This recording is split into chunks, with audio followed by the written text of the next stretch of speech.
He pulled the stick hard left. The horizon spun. 7 Japanese Zeros closed from above, tracers slicing the air like neon thread. His Wildcat shuddered. He cut the throttle, not to land, not to bail, but to fall. For 2 seconds, his fighter hung in the sky, wingless, dead, and the enemy roared past, blind to the man below. That stall saved his life. It would save dozens more. But the Navy never taught it. Spring, 1942. The Pacific is ablaze. Pearl Harbor is 6 months cold. Wake Island, gone. Guam, gone. The Philippines, collapsing. Across coral atolls and volcanic ridges, American pilots climb into fighters built for a different war. The Grumman F4F Wildcat is tough, stable, dependable. It is also slow. The Mitsubishi A6M is faster, lighter, more agile. In a turning fight, the Zero wins. In a climb, the Zero wins. Veteran Japanese pilots, men who flew over China, men who struck Pearl, know this. So do the Americans. And so, in the first months of the Pacific War, many do not come back. Carrier decks smell of salt and aviation fuel. Engines cough to life in the pre-dawn dark. Pilots strap in, adjust goggles, test stick and rudder. The ready rooms buzz with nervous energy. Maps pinned to bulkheads show shrinking blue and expanding red. Intelligence officers brief on enemy formations, altitude, heading, but no one briefs on how to survive a 6-on-1 dogfight. No one explains what to do when you are slower, outnumbered, and alone. Above the Coral Sea, above Midway, above Guadalcanal, young men learn in seconds what the manuals never mentioned. Some learn and live, others do not get a second chance. Among them is a lieutenant from Kansas. Lean, quiet, 24 years old. His hands are steady.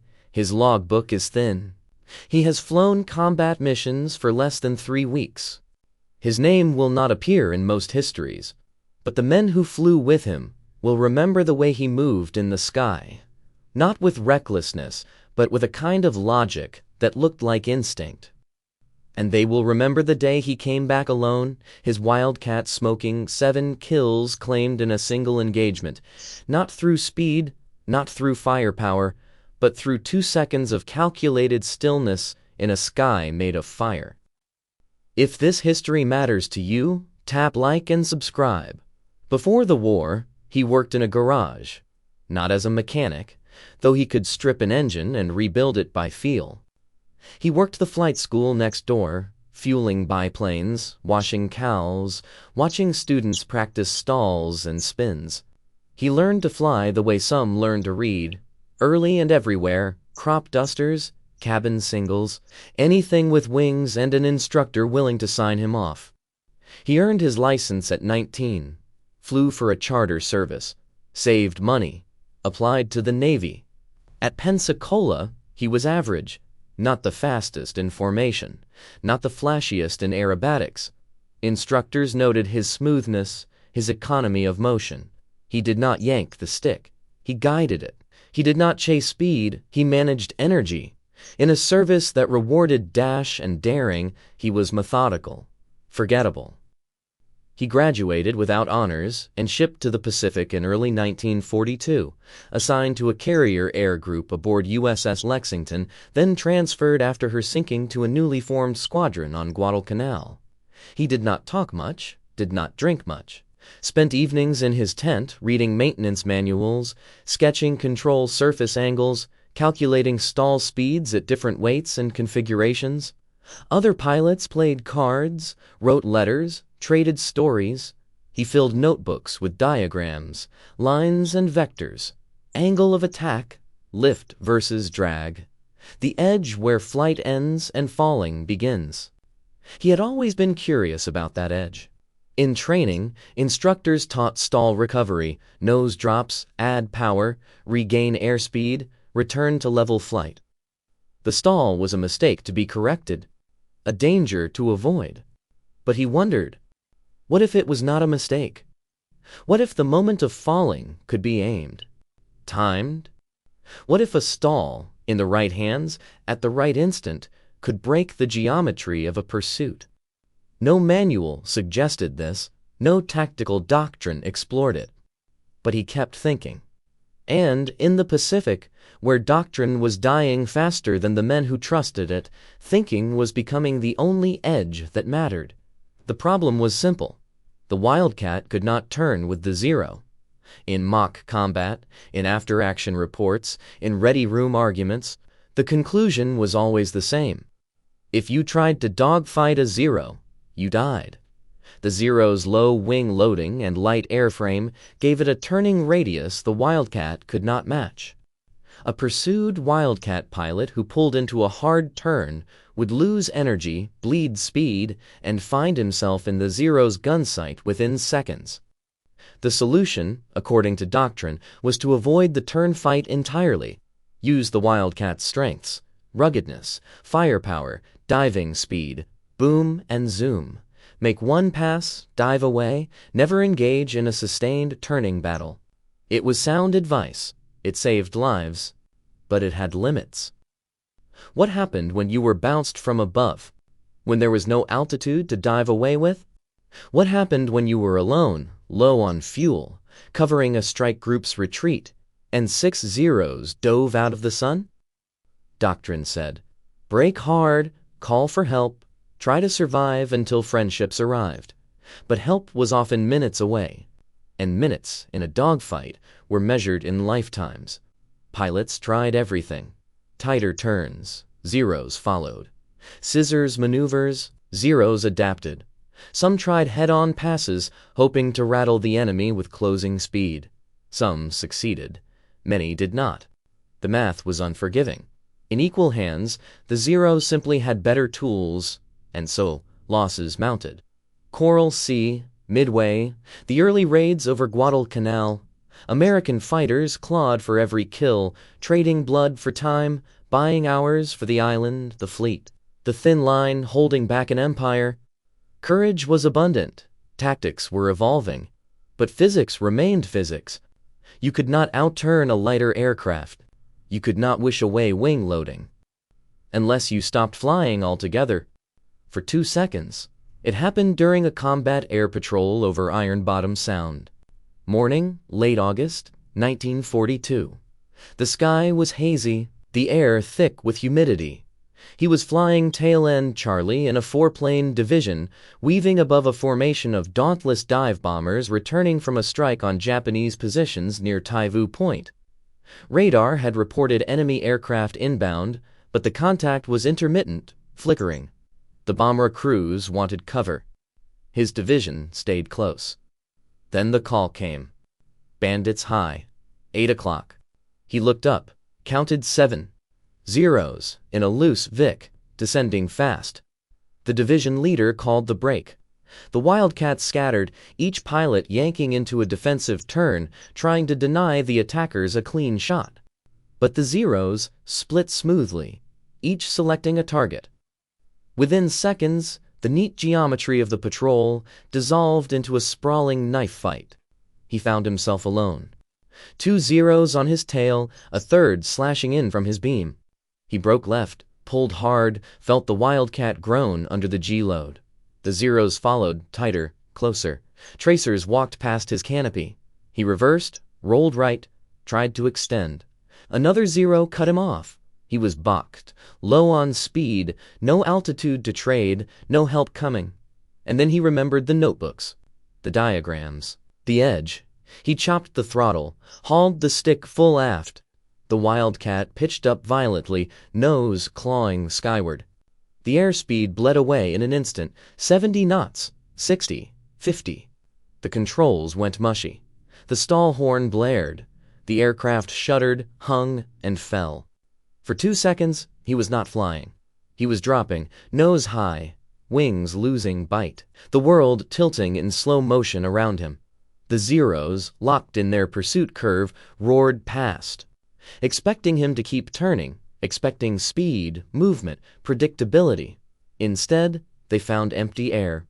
By the time they recognized what had happened, he was below them, stick forward, throttle wide, diving to rebuild speed. The angles had reversed. He was no longer prey. He pulled level, rolled inverted, and came up beneath the nearest Zero. A 2-second burst from his Brownings. The Zero's wing root erupted in flame. It snap-rolled and fell. 6 left. He did it again. And again. Each time the enemy closed, he killed his speed, stalled, fell through their firing solution, recovered below. Each time they overshot. Each time he converted their energy into his advantage. It was not aerobatics. It was geometry. A calculated pause in a sky where hesitation meant death. But this was not hesitation. It was control. By the time his wingman found him, 3 more Zeros were smoking into the sea. The rest had broken off, unwilling to engage an opponent who refused to fight by the expected rules. He landed with bullet holes in his tail and 11 rounds left in his guns. The debrief lasted an hour. His squadron commander listened, skeptical, then intrigued. Other pilots pressed for details. How long did you stall? How much altitude did you lose? Could it be repeated, or was it luck? He walked them through it step by step. Not a trick, a technique, and one that required practice, nerve, and an intimate knowledge of your aircraft's stall behavior. The commander made a note, then another, and by evening he was scheduled to demonstrate the maneuver to the entire squadron. They called it the stall turn break. Officially, later, it would be refined, tested, and codified. But in the weeks following that first engagement, it was simply his thing. The thing the quiet lieutenant from Kansas did when the fight went bad. He flew it again 4 days later. Same result. 1 Zero down, 2 driven off. Then again a week after that, covering a Marine withdrawal from the Tenerife River. Then over the slot, escorting a crippled torpedo bomber home. Each time, the maneuver worked. Each time, enemy pilots, expecting a sustained turn, found themselves overrunning a target that had, for a critical heartbeat, ceased to be an aircraft and become a falling stone. Word spread. Other pilots tried it. Some succeeded. Others mistimed the recovery, lost too much altitude, or stalled asymmetrically and spun. It was not a magic button. It required feel, timing, and a Wildcat in good condition. But those who mastered it, those who could sense the stall, ride it for exactly 2 seconds, and snap back into controlled flight, found themselves surviving engagements they should not have. The Navy took notice.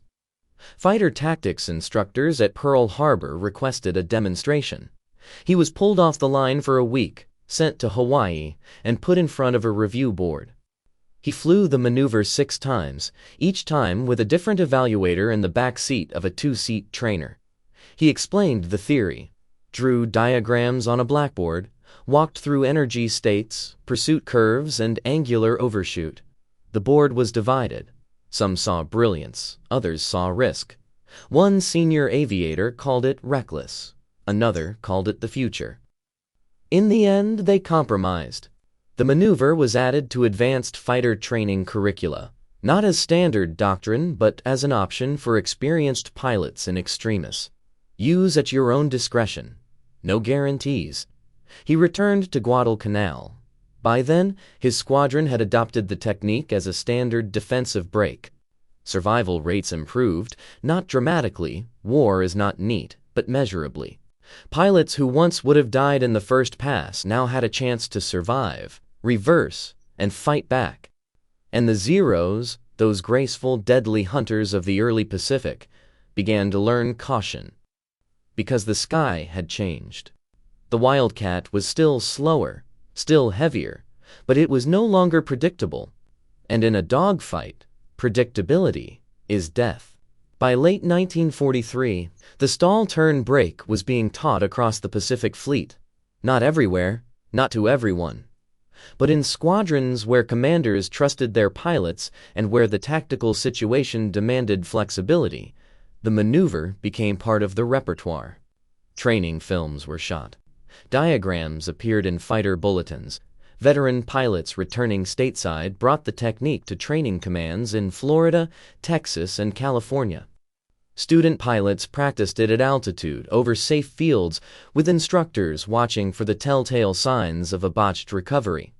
The results were difficult to quantify precisely. Dog fights are chaotic and kill claims are often disputed, but trends emerged.